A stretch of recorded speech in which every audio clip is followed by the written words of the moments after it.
All right, buddy. Welcome to Grue, and thank you so much for taking time out and coming on the show. Yeah. Thanks for having me. Yeah, definitely.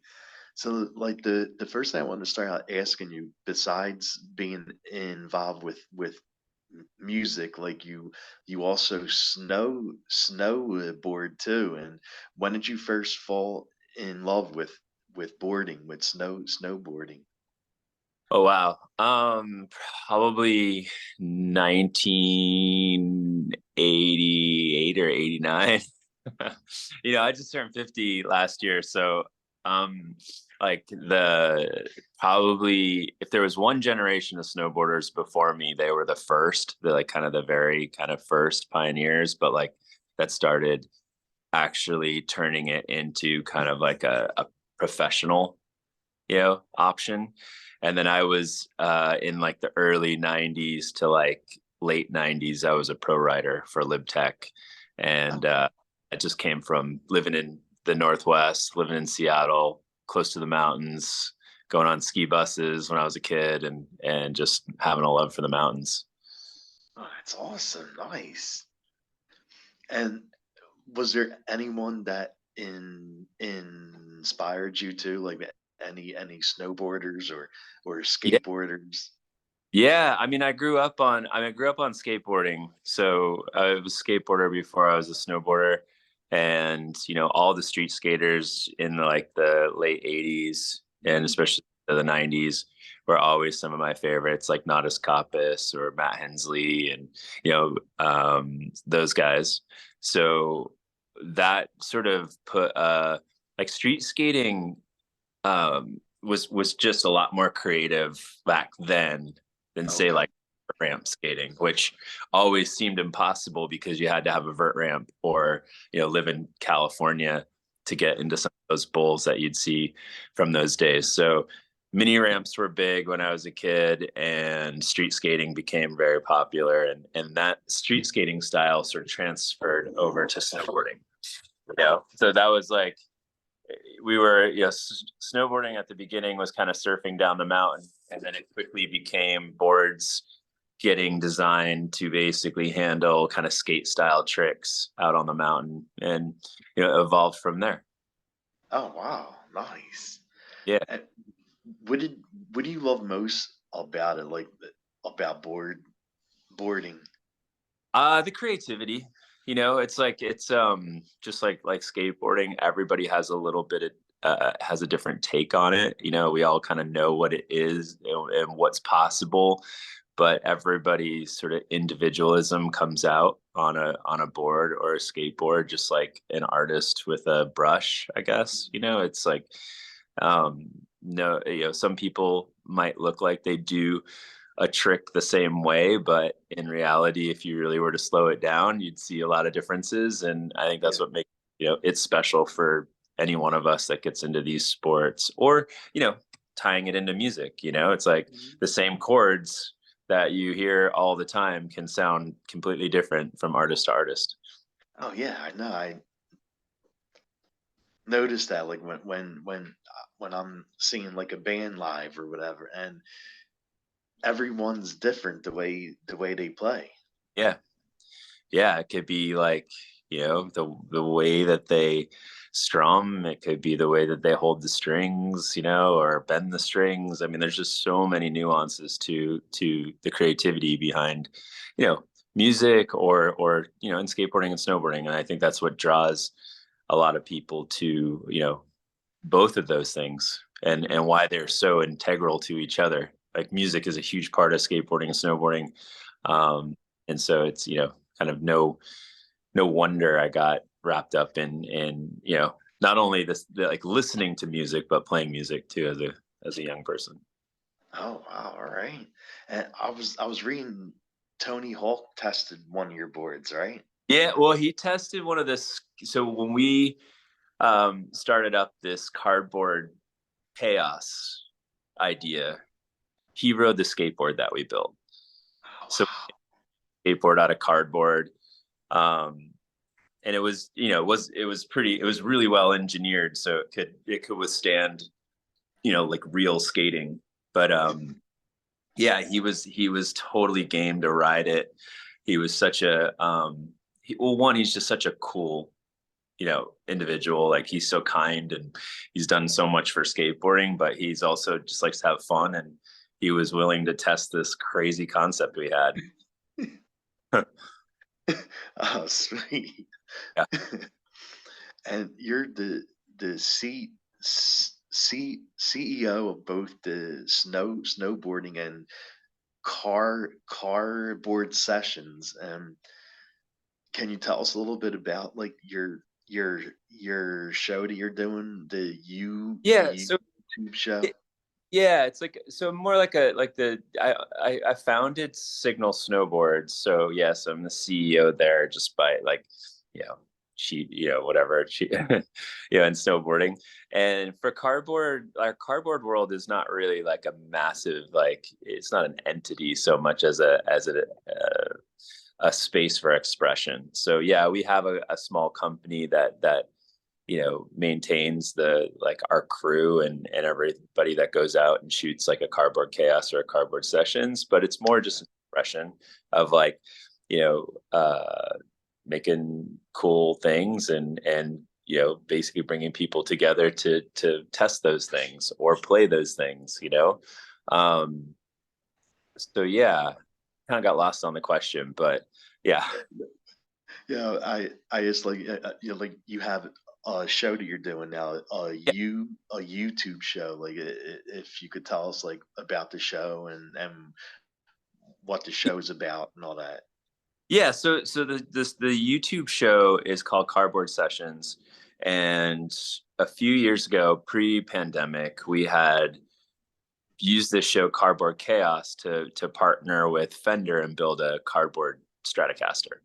So it was sort of one of those things where everybody was like, "Yeah, cool, we'll see." And when it was done, it came out really, it came out well. Like, it's really a well built guitar. It Yeah, sounds good. Actually made its debut at NAMM that year as like their special project. So this kind of fun, cool idea we had, all of a sudden was like center stage at NAMM, the year after. And I think a lot of it helped that when we put it on YouTube after we built it, it went kind of viral because everybody gets nuts about tone wood, and we had built this guitar with a cardboard block basically that we designed, and it shot up to like 2 million views in a very short amount of time. So that got everyone's attention, and that was cool. And so uh, we also had at the time Chester Bennington was a friend, and he was like the first to see it, and he like tripping out on it, and had his guitar player play it, and it was just a really cool experience, to have kind of all of our friends come together and be supportive of this idea, this wild idea we had.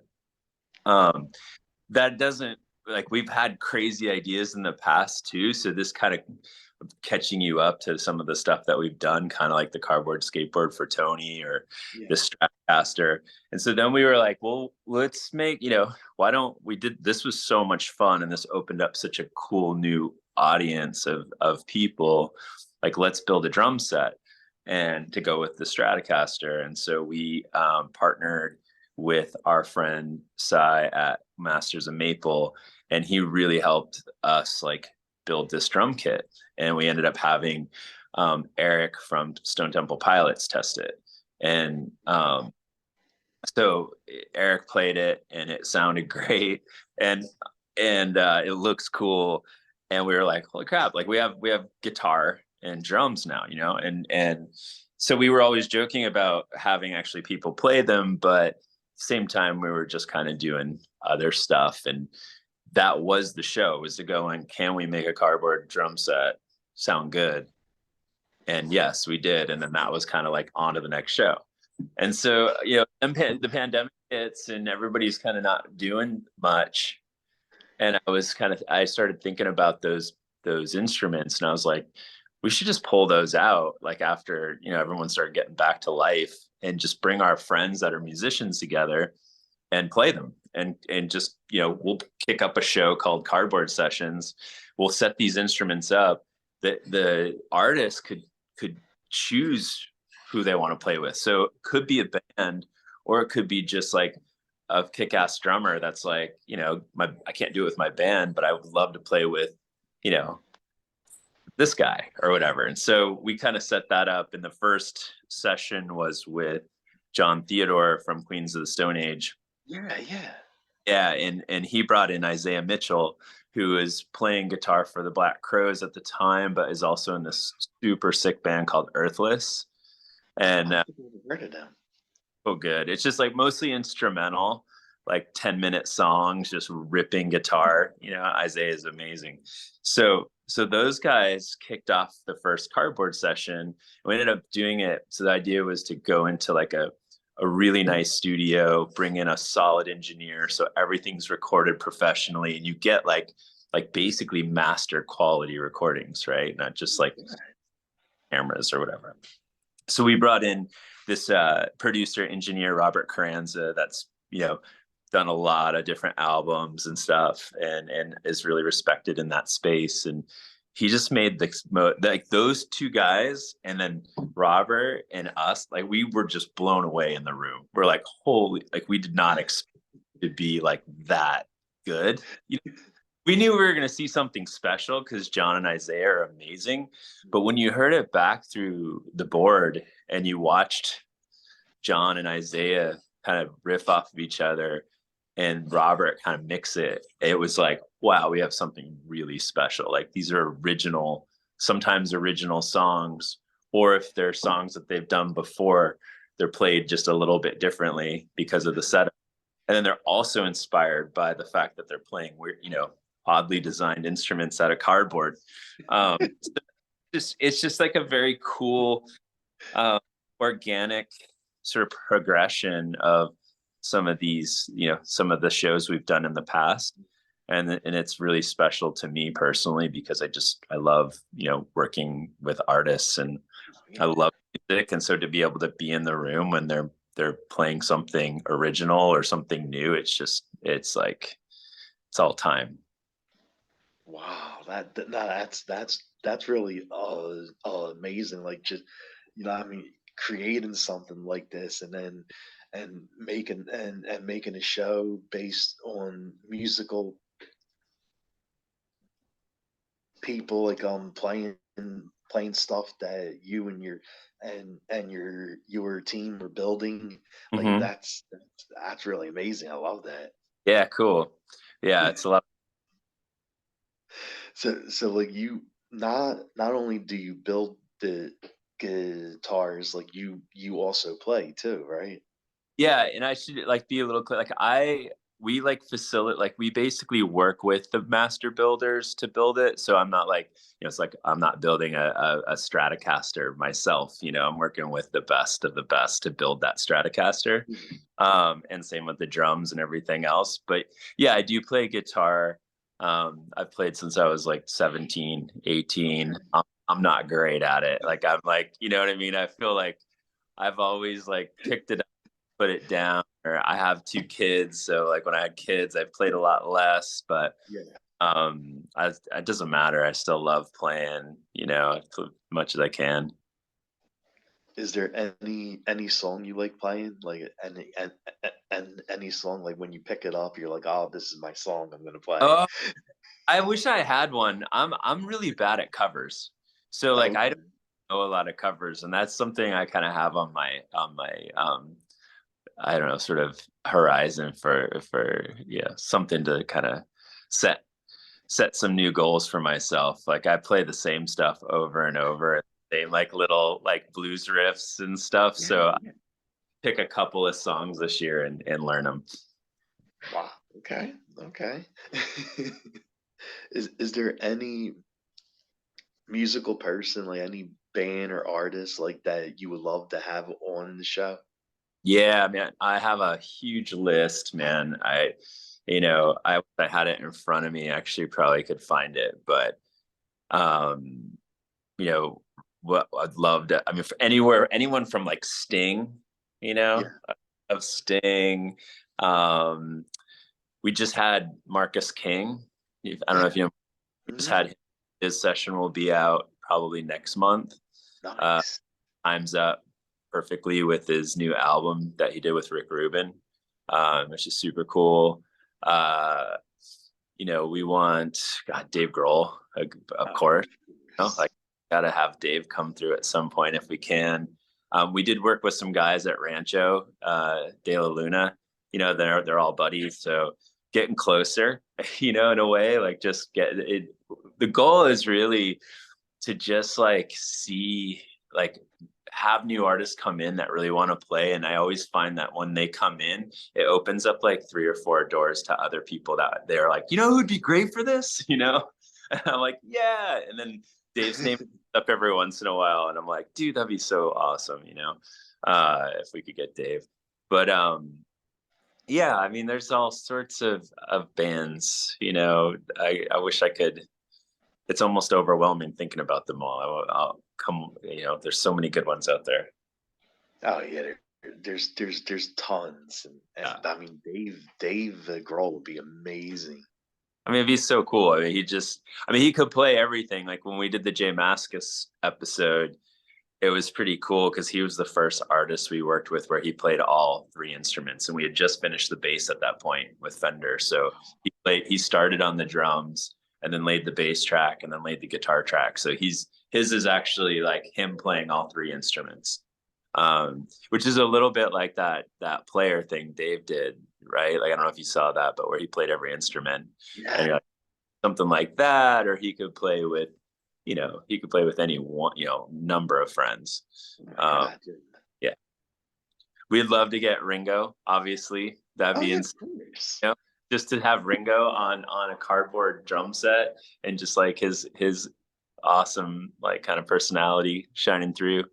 Uh, and we have young bands that we're looking at. There's you know it's like MGMT would be great. Have them come through and just make something cool with them. So it's like 2 guys that just like know how to play everything.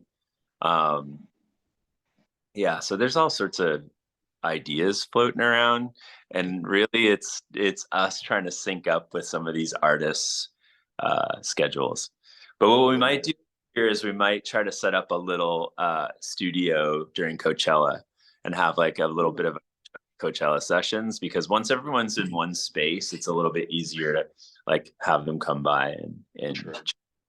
so That's actually a really good idea. Coachella has become so huge. Like yeah, when tickets go on sale, they sell out like the same day. yeah, And and to be there live and get people to, oh my God, yeah, that would yeah. be really amazing. And you never know who would come through. It'd be kind of cool. We could, I mean, that's the other side of it. Like we've there's probably going to be some charity aspects to some of the stuff we do, because some of the players that we've wanted to come in, it's not like they like we can't offer them the money that they would get offered sometimes, but what we can do is contribute to a charity, and it's something we feel really strongly about as well. So maybe there's kind of a cool way to set that up. Yeah, I'm sure there is, right? I would think so.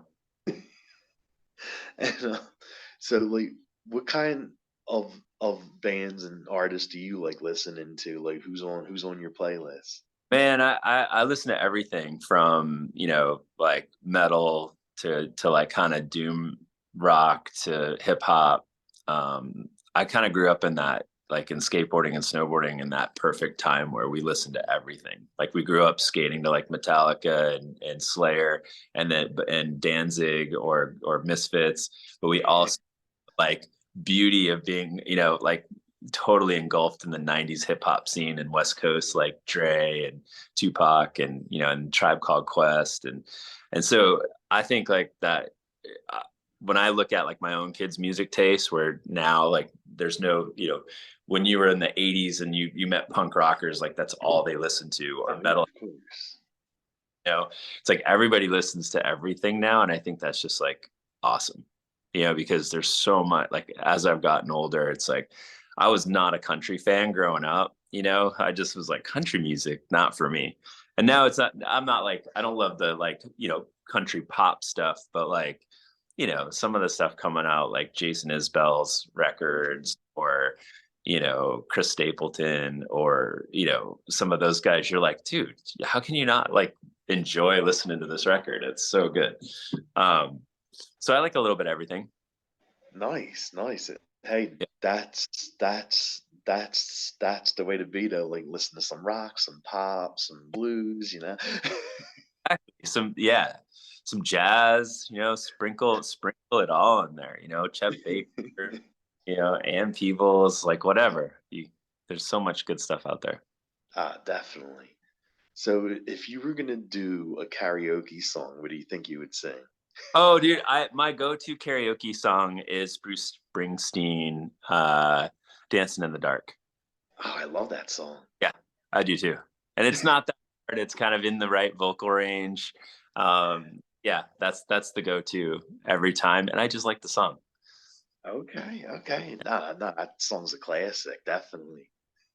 Isn't that the point of karaoke? Like you can't sing something so abstract. Everyone's like, "What song is that?" Like the whole point is to like sing something everybody knows, and then Yeah. hopefully standing there alone, you know, blowing it on a song nobody knows. Like blowing it on a song everybody knows, people are just rooting for you. I know.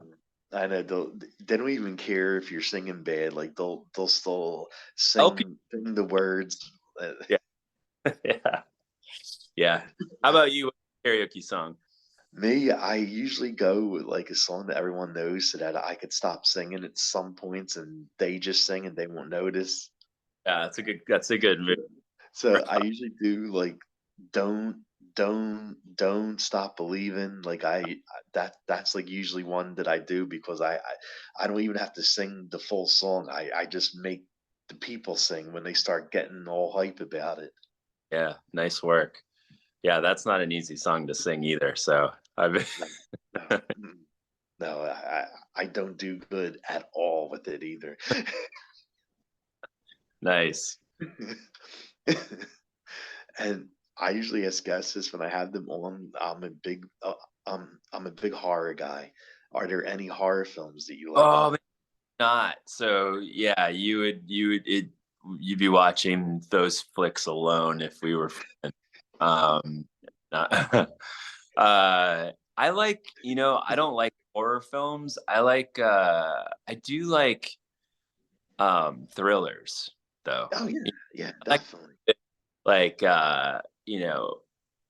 um what would be like, those Jordan Peele movies. Yes, I yeah, like Us was good. that I was don't really good. watch a lot of movies either, so I'm not a huge. I think my girlfriend loves movies, and so I enjoy when I have a chance to watch one. But she's always like, "You haven't seen this?" And I'm like, "No, I just watch a lot of movies. I'm doing other stuff." But yeah. What's your favorite horror movie? Ooh, probably A Nightmare on Elm Street. Like probably that one. Yeah, Because the first one was the best one, I think, because Freddy Krueger was like serious in the movie, and then the rest of them he like joked a lot. yeah, okay. Yeah, I remember seeing that when I was a kid, and that was probably why I don't like horror was those. Um, but I get it, and I definitely have friends that love horror movies, and I get it. It's not for me. Okay. Is there any place you would love to travel to that you haven't seen yet? For music or just in general? Just to travel, go on Uh, vacation, whatever. yeah, yeah, absolutely. I had a really cool year in 20 this last year, 23, and I went to Bhutan and Nepal. And Oh wow. those were two huge places like I'd never been, and it was great. I really like actually, life-changing trips over there. Yeah. So that was cool, and that has kind of opened up some other option, like some thoughts of like going to like Ecuador. Never been there. Um, Okay. I'm more of an adventure guy than a sit on the beach and suntan guy. Uh, Exactly. but yeah, like kind of anything where there's tall mountains to climb or motorcycles to be ridden across the country. That's kind of where I start, really looking. I've never been to Ireland either. I think that would be Oh, pretty cool. Ride a so motorcycle in Ireland. how was the food there when you went to Nepal. Nepal? Yeah, like how's the food there? It's really good. It's really, really good. It's a lot of there's an Indian influence, obviously, in some way. There's also Asian influence from the Chinese side, and man, you can just get like a really good mix of vegetarian food, or like there's some meat dishes too, if that's your thing, that are Yeah. just really good. Um, yeah, and it feels it's clean, clean burning, which is good. I Oh liked it. wow. Yeah. My favorite thing about, like, at least where like what we were doing in Nepal was just sort of there's like some, like, especially like if you're going on treks in Nepal, you're in a place that there's no cars. It's all trekking, so it's all by foot.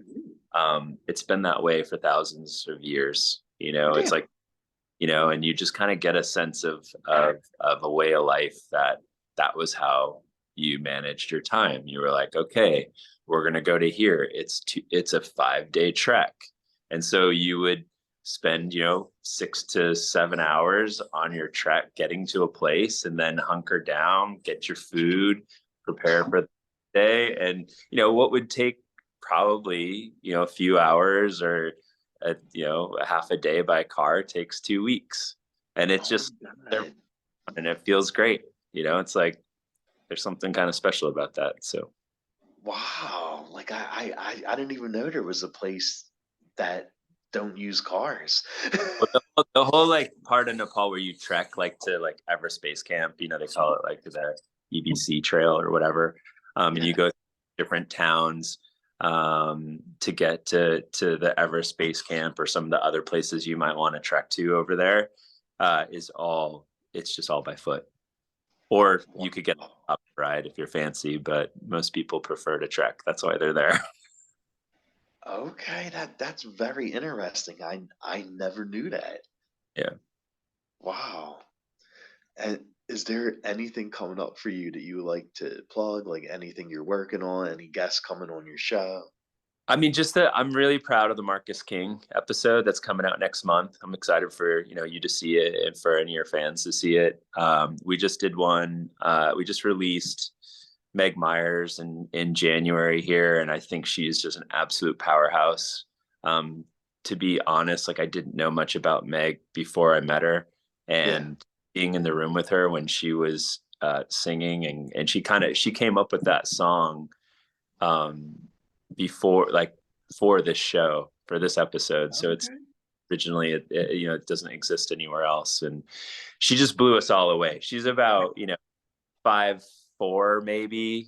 She's a small petite girl, and the cameramen on our crew are all like 6'3", and they're standing around her with these huge red cameras. She's just belting it out, and I see their faces like, I mean, they blew these grown men. It was so awesome, and they were just so impressed and blown away by her. So she's awesome. We growing up skateboarding. We have Ray Barbie slated for February, and he did just this cool get just him and the guitar, just kind of surfing, on the guitar and shredding. And he's such an just a beautiful soul and such an awesome human being. And being a fan of his, grown up skating, we're like the same age, relatively.